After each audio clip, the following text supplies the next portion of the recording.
Assalamualaikum warahmatullahi wabarakatuh. Perkenalkan, nama saya Ayu Anggraini dengan NIM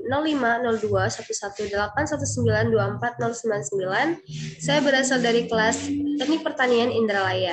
Di sini saya akan menjelaskan atau mempresentasikan tugas elemen mesin yang berjudul pelumas. Sebelumnya, di sini saya akan share screen terlebih dahulu PowerPoint yang telah saya buat.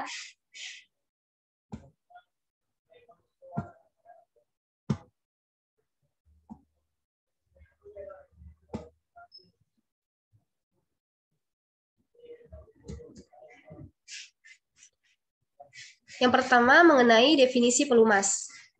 Apa itu pelumas?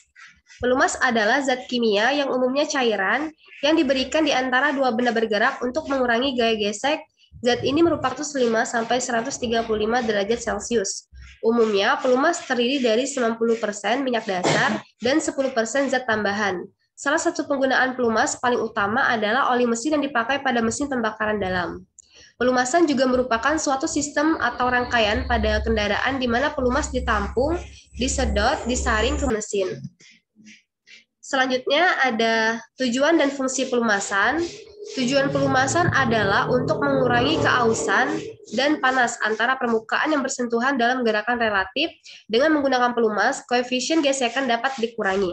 Dan ada beberapa fungsi pelumasan, yaitu mengurangi gesekan antara bagian yang bergerak dengan memisahkannya, mengurangi keausan pada bagian yang bergerak, meminimalkan kehilangan daya karena gesekan, memberikan efek pendinginan, memberikan efek bantalan, menyediakan tindakan pembersihan, memberikan tindakan penyegelan, dan mengurangi kebisingan. Selanjutnya, pengklasifikasian pelumas. Di sini ada 3. Yang pertama pelumasan liquid atau cair, yang kedua pelumas semi liquid atau gas, dan yang ketiga pelumas padat. Yang pertama kita akan membahas pelumas liquid atau pelumas cair. Sebagian besar pelumas oli yang beredar di pasaran dan paling banyak penggunaannya terbuat dari bahan dasar minyak bumi.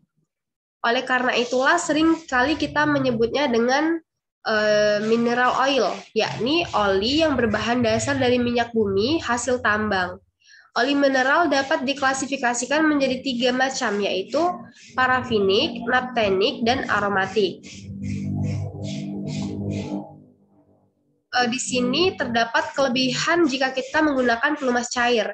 Yang pertama, kelebihan yang paling utama adalah sangat cocok digunakan pada mesin-mesin putaran tinggi. Yang kedua, memiliki viskositas rendah sehingga mudah membentuk lapisan film pelumas di setiap pelumas logam yang dilindungi dan memastikan selalu ada jarak antara dua permukaan komponen yang bertemu. Dan kelebihan yang terakhir itu adalah karena berfase cair, maka ia sangat mudah menyerap dan memindahkan panas. Selain ada kelebihan, di sini juga terdapat kekurangan pada pelumas cair ini, yaitu membutuhkan ruang yang lebih besar untuk menampung oli, membutuhkan sistem sealing untuk mencegah oli bocor keluar, membutuhkan tambahan sistem pendingin jika pelumas bekerja pada temperatur ekstrim, dan yang terakhir itu tidak tahan terhadap oksidasi, kontaminasi air, dan pengotor-pengotor seperti debu atau yang sejenisnya. Selanjutnya kita akan membahas pelumas semi liquid atau gas. Pelumas gas dibuat dengan jalan mengemulsi oli mineral atau oli nabati dengan pengemulsi metalik atau air pada suhu 400 sampai 600 derajat Fahrenheit, atau jika dijadikan derajat Celcius yaitu sekitar 204 sampai 316 derajat Celcius. Melalui proses ini didapatkan sebuah jenis pelumas yang memiliki tingkat kekentalan tinggi melebihi viskositas oli dan cenderung padat.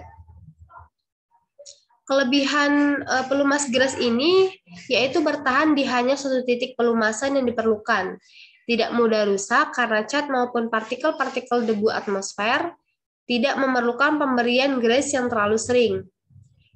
Terdapat kekurangannya juga, yaitu bertahan di hanya satu titik pelumasan yang diperlukan, tidak mudah rusak karena cat ataupun partikel-partikel debu atmosfer, dan tidak memerlukan pemberian gas yang terlalu sering. Selanjutnya kita akan membahas pelumas padat. Pelumas padat atau juga dikenal dengan pelumas kering memiliki bentuk fase padat. Karakter gesekan kecil pada permukaan bahan pelumas padat tersebut terjadi karena struktur molekul berlapis dengan ikatan lemah antara lapisan molekulnya. Terdapat kelebihannya juga, yaitu lebih efektif ketimbang pelumas oli pada mesin dengan beban tinggi, sangat stabil pada kondisi temperatur tinggi, serta pada kondisi lingkungan berradiasi dan reaktif. Membuat desain mesin menjadi lebih sederhana karena tidak dibutuhkan ruang lebih seperti jika menggunakan pelumas oli. Kekurangannya adalah jika sekali saja lapisan film lubrikasi rusak, maka tidak akan dapat diperbaiki. Keseluruhan bagiannya harus diganti. Yang kedua, koefisien kegesekan lebih tinggi jika dibandingkan dengan pelumasan oli. Dan yang terakhir itu kekurangannya adalah mudah aus. Nah, pada oli pelumas itu terdapat kode-kodenya. Di sini ada 3 macam kode. Yang pertama, kode oli SAE atau singkatan dari Society of Automotive Engineer sebagai identifikasi dari kekentalan oli. Pada kemasan oli akan tertulis kode SAE 10W sampai 30, 10W sampai 40, atau 20W sampai 40, 20W sampai 50. Di sini huruf W itu menandakan atau mendefinisikan winter. Yang kedua itu ada kode oli API yang merupakan singkatan dari American Petroleum Institute, merupakan sebuah kode standar yang menentukan kualitas oli. Pada kemasan oli biasanya tertulis kode API dengan 2 tambahan alfabet huruf di belakangnya, misalnya API SN atau API CH. Dan yang terakhir itu ada kode oli JASO, yang merupakan singkatan dari Japanese Automotive Standard Association, yakni lembaga Jepang yang mengecek standar kualitas oli.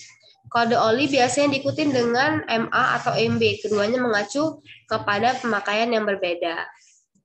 Nah, di sini ada contoh kode oli pelumas pada kemasan pelumas. Di sini ada kode oli SAE, ada kode oli API, dan ada kode oli JASO. Kemudian oli itu terbagi menjadi 2 macam, ada oli sintetik dan mineral. Perbedaannya yaitu kalau oli mineral, oli yang berasal dari penyulingan ekstrak minyak mentah yang bersumber dari pengolahan minyak bumi. Oli mineral itu biasanya banyak digunakan pada jenis atau model kendaraan lama yang masih dikembangkan dengan teknologi lawas. Struktur molekul oli mineral tidak sebaik oli sintesis karena oli mineral ini mengalir lebih lambat dari oli sintesis yang dapat mengakibatkan peningkatan konsumsi bahan bakar serta mempengaruhi kinerja kendaraan. Oli mineral juga perlu diganti lebih sering daripada oli sintesis. Namun, jika direkomendasikan oleh pabrik otomotif, oli mineral masih dapat memberikan pelumasan kualitas tinggi, biasanya lebih dari pelumas sintesis. Sedangkan untuk oli sintesis, itu memang semakin menjamur di pasaran, karena mampu memberikan performa kendaraan jadi lebih baik. Pelumas sintesis juga mengalami transformasi dengan melalui proses pencampuran atau penambahan zat kimia adiktif, dan lebih sedikit kotorannya sehingga oli ini tidak sekental oli mineral. Oli sintesis lebih encer daripada oli mineral. Dan juga banyak digunakan pada kendaraan bermotor saat ini, karena fungsinya dapat melindungi dari keausan, oksidasi, korosi, atau memberikan efek deterjen atau dispersan. Keuntungan lain dari oli sintesis ini adalah aliran yang sangat baik pada suhu rendah, viskositas lebih stabil, bahkan pada suhu tinggi, oli sintesis tidak mudah berubah bentuk. Lebih jarang mengganti oli, kurangnya pembentukan deposit, meminimalisir keausan pada suku cadang, mengoptimalkan konsumsi bahan bakar, serta pastinya melindungi mesin dan memaksimalkan masa pakainya. Dari PowerPoint yang saya buat di sini, sumbernya itu atau referensinya itu dari Jurnal Teknik Mesin yang berjudul Mengenal Pelumas pada Mesin. Mungkin itu saja penjelasan atau presentasi dari saya mengenai materi pelumasan. Jika selama saya menjelaskan atau menyampaikan itu ada kata-kata yang saya ucapkan salah, saya mohon maaf. Kepada Allah saya mohon ampun. Saya akhiri. Wassalamualaikum warahmatullahi wabarakatuh.